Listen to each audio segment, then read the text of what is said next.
Darkness, silence. Then the gentle strum of an acoustic guitar, warm and familiar, followed by a black and white photograph of a smiling man with a thin mustache.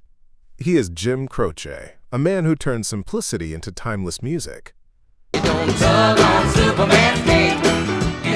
behind that gentle smile, fate had prepared a tragic ending.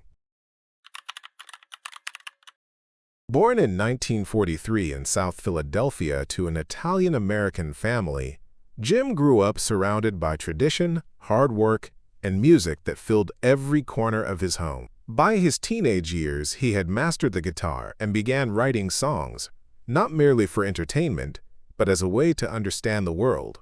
In his early career, he played in small bars, wedding receptions, and dimly lit nightclubs, often to nearly empty rooms. Opportunities came slowly, and Jim understood that the music business was no shortcut to wealth. It was a long road paved with sacrifice. In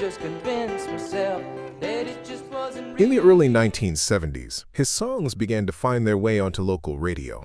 Operator, Time in a Bottle, and Bad Bad Leroy Brown brought Jim to national attention. His lyrics were simple, yet they held emotion and the realities of life, love, loss, and broken dreams.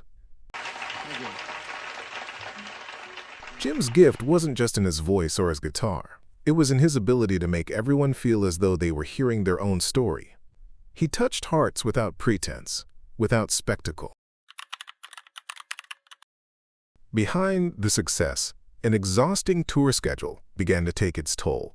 Jim moved from city to city almost every day, sleeping only a few hours, far from the family he loved. He wrote heartfelt letters, longing for the day he could return home. But contracts, promoter demands, and responsibility to his crew kept him going. Every night, he smiled on stage, though his body was tired and his mind longed for home. September 19, 1973. Natchitoches, Louisiana. Jim had just performed at Northwestern State University.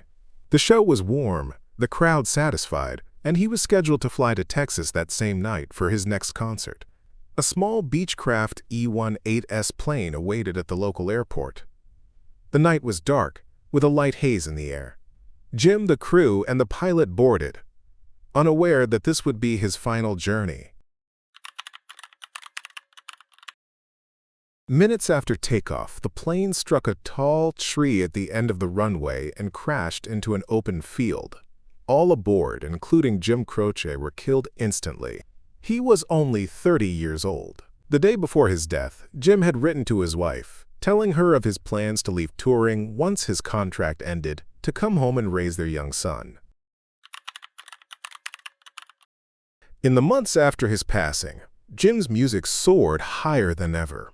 Time in a Bottle reached #1 on the charts, as though it were his parting message to the world.